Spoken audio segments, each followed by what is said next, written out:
Hey guys, I'm Allen Kevorkov from BeTheClaw.com, and today I received a box from GamerGreen. Well, it looks like an Amazon box, but it's actually from GamerGreen. So let's open it up and see what's inside. Alright, so I've positioned the box on my lucky crane. Let's open it up and find out what is in there.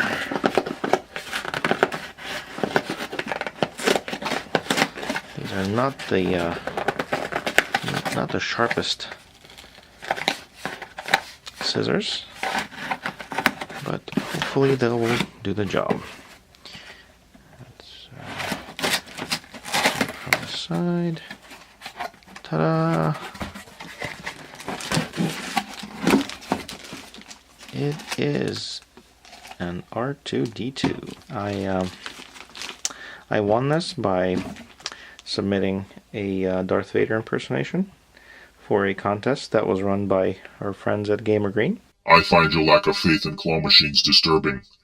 This is a remote controlled, actually controlled by a smartphone. It's made by Sphero.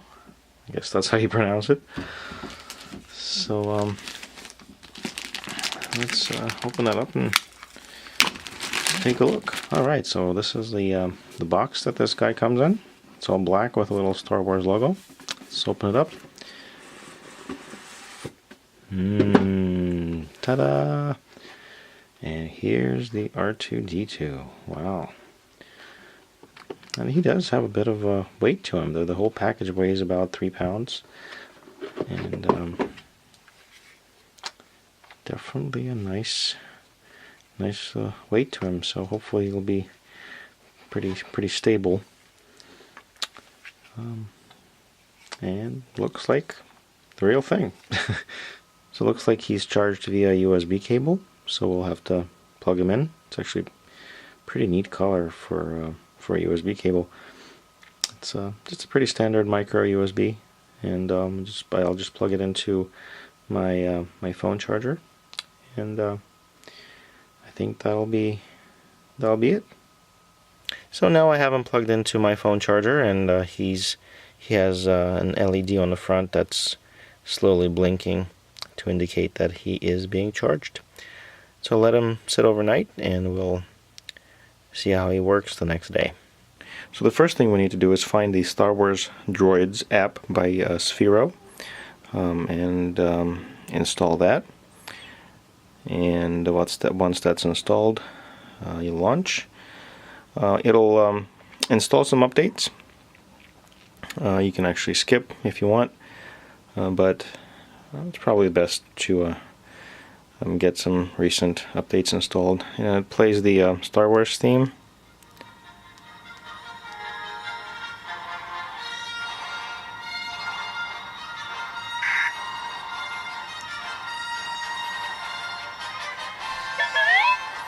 And it gives you an option to connect to your R2-D2 or whichever version of this toy you have, and it actually finds, as soon as as long as it's charged, it finds the R2-D2 even without. There's no power button or anything. It just kind of sits there and waits for it to be recognized. So you have to have Bluetooth turned on, because that's how they communicate.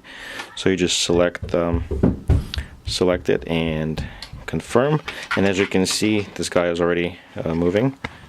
And then you have to kind of calibrate. So you want to tell where the app which way he is facing. So you want to turn it. Kind of use your finger to slide it around a little bit so that he turns away from you. And when he's facing away from you, then you confirm. And then it just gives. You can either use your finger to slide it around to move him. Basically, use your finger around in whichever direction you want him to move. It takes a little getting used to. And then there are a number of commands. So there's 9 on the first page, and then you can go to the next, and then there's 9 more. Sometimes it just kind of does its own thing. Sometimes, or you can tell it to do specific things. So if I do that, he does that. The next one, he kind of farts a little bit and he moves. And so we can move him back.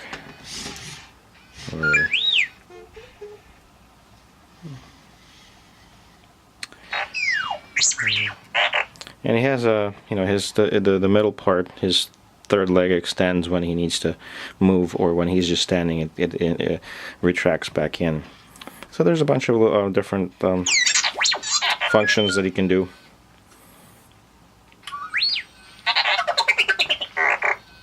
I don't know if it was laughing or farting, but pretty cool. And there's a little slider that you can move around to twist his head in whichever direction you want. This option allows you to kind of let him roam around, and then he records whatever distance he traveled and stuff like that. Here, this option, you can actually draw what path you want him to take. So if you do a little circle, he goes around in a circle. Well, he kind of ran into the edge here, but you can do a figure 8, and he'll do a figure 8 or some sort of it. And this was pretty small. But generally, probably better to create a larger shape. That'll be easier for him to do. And there's some other options. There's some activities that I haven't gotten into yet, but he can watch movies with you. Of course, you have to have these movies. You have to have the Star Wars movies to play, and he'll kind of watch with you. I'm not exactly sure, what that accomplishes. I don't actually haven't tried this. And there's another option that lets him interact with other similar devices.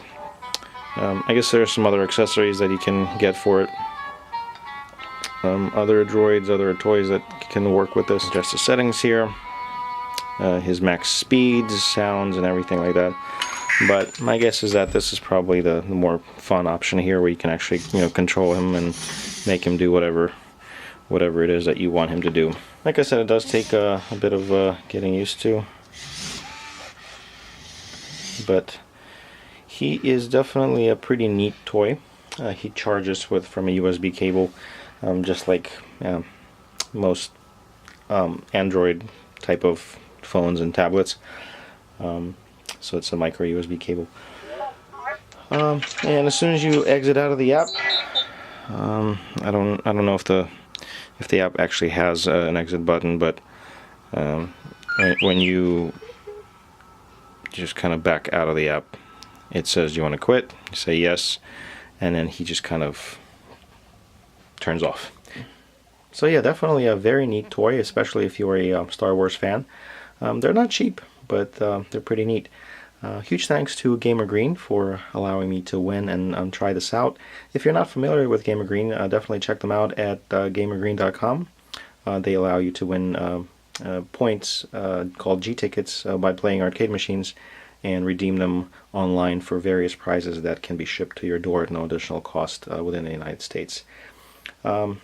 Thanks for watching, and I will see you next time.